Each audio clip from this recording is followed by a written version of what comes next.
For the first time in history, people and machinery are working together, realizing a dream. A uniting force that knows no geographical boundaries without regard to race, creed, or color. A new era where communication truly brings people together. This is the dawn of the net. Want to know how it works? Click here to begin your journey into the net. Now, exactly what happened when you clicked on that link?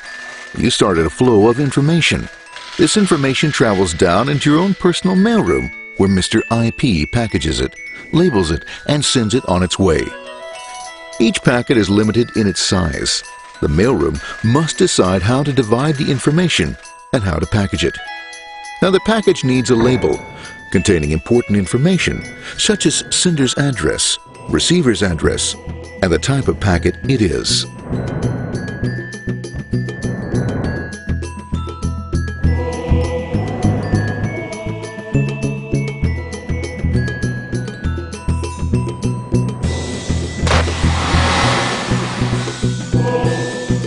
Because this particular packet is going out onto the internet, it also gets an address for the proxy server, which has a special function, as we'll see later. The packet is now launched onto your local area network, or LAN.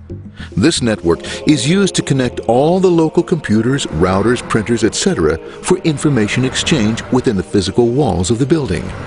The LAN is a pretty uncontrolled place, and unfortunately, accidents can happen.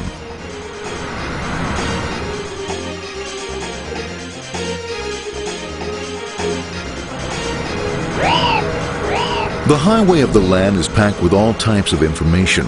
These are IP packets, Novell packets, Apple Talk packets. They're going against traffic, as usual. The local router reads the address and, if necessary, lifts the packet onto another network. The router, a symbol of control in a seemingly disorganized world. Whoops, sorry about that. Let's go with this one here, this one here. This moves here, this one goes here. I don't like this one. Let's go with this one. Let's go here. A little bit left, let's go with this one here. Another channel here. Let's put that one here. Let's put that one here. There he is, systematic, uncaring, methodical, conservative, and sometimes not quite up to speed. Sorry. But at least he is exact, for the most part. That one goes there, that one goes there, that one goes there, and this one goes there. Well, another one goes there, that goes there. He's behind him, let's go there, that goes there, he goes there, one goes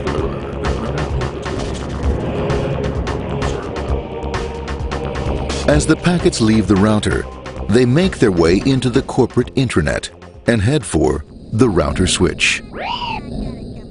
A bit more efficient than the router switch plays fast and loose with IP packets, deftly routing them along their way. A digital pinball wizard, if you will. Here we go, here comes another one, and it's another. Watch this, Mom. Here goes, whoop, we're on the back. Hey, in there, over the left, over the right, over the left, over the right. You got it, here it comes, right on, he shoots, he scores, it's going. Hey, Wayne, here, watch out, here comes another one. Oh, here we go, and it's gone, As packets arrive at their destination, they're picked up by the network interface, ready to be sent to the next level. In this case, the proxy. The proxy is used by many companies as sort of a middleman in order to lessen the load on their internet connection, and for security reasons as well. As you can see, the packets are all of various sizes, depending upon their content.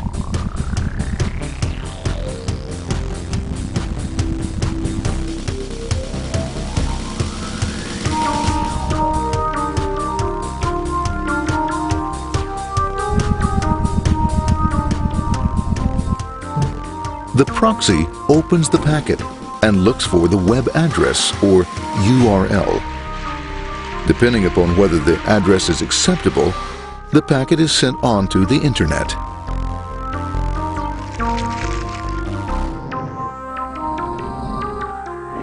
There are, however, some addresses which do not meet with the approval of the proxy, that is to say, corporate or management guidelines.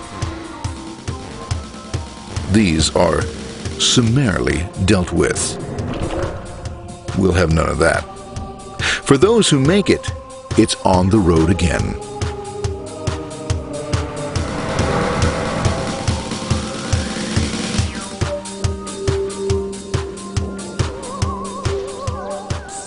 Next up, the firewall. The corporate firewall serves two purposes. It prevents some rather nasty things from the Internet from coming into the intranet, and it can also prevent sensitive corporate information from being sent out onto the Internet. Once through the firewall, a router picks up the packet and places it onto a much narrower road, or bandwidth, as we say. Obviously, the road is not broad enough to take them all. Now you might wonder what happens to all those packets which don't make it along the way. Well, when Mr. IP doesn't receive an acknowledgement that a packet has been received in due time, he simply sends a replacement packet. We are now ready to enter the world of the Internet. A spider web of interconnected networks which span our entire globe. Here, routers and switches establish links between networks. Now, the net is an entirely different environment than you'll find within the protected walls of your LAN. Out here, it's the Wild West. Plenty of space, plenty of opportunities, plenty of things to explore and places to go. Thanks to very little control and regulation, new ideas find fertile soil to push the envelope of their possibilities. But because of this freedom, certain dangers also lurk. You'll never know when you'll meet the dreaded ping of death. A special version of a normal request ping, which some idiot thought up to mess up unsuspecting hosts. The paths our packets take may be via satellite, telephone lines, wireless, or even transoceanic cable. They don't always take the fastest or shortest routes possible, but they will get there. Eventually. Maybe that's why it's sometimes called the worldwide wait. But when everything is working smoothly, you can circumvent the globe 5 times over at the drop of a hat. Literally. And all for the cost of a local call or less. Near the end of our destination, we'll find another firewall. Depending upon your perspective as a data packet, the firewall could be a bastion of security or a dreaded adversary. It all depends on which side you're on and what your intentions are.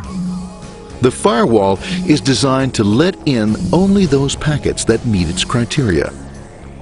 This firewall is operating on ports 80 and 25. All attempts to enter through other ports are closed for business.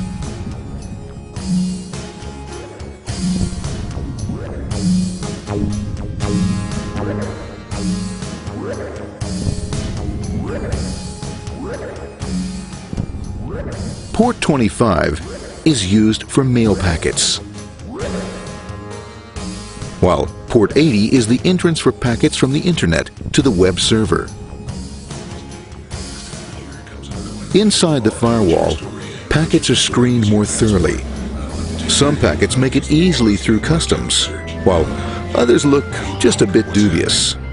Now, the firewall officer is not easily fooled, such as when this ping of death packet tries to disguise itself as a normal ping packet. It's okay, go on, it's okay, no problem. Have a nice day, be out of here, bye. For those packets lucky enough to make it this far, the journey is almost over. It's just a line up on the interface to be taken up into the web server. Nowadays, a web server can run on many things, from a mainframe to a webcam to the computer on your desk, or why not your refrigerator? With a proper setup, you can find out if you have the makings for chicken cacciatore or if you have to go shopping. Remember, this is the dawn of the net. Almost anything's possible. One by one, the packets are received, opened, and unpacked.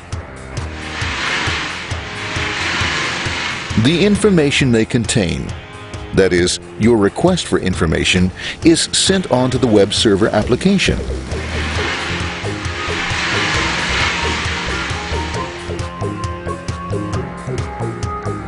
The packet itself is recycled,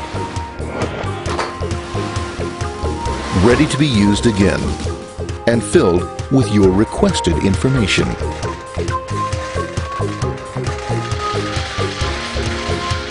Addressed and sent out on its way back to you.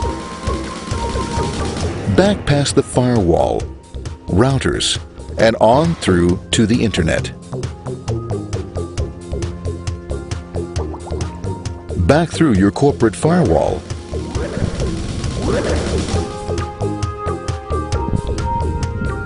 And onto your interface.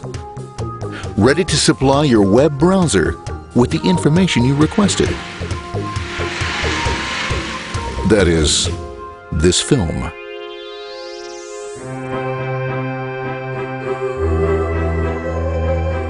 Pleased with their efforts and trusting in a better world, our trusty data packets ride off blissfully into the sunset of another day, knowing fully they have served their masters well.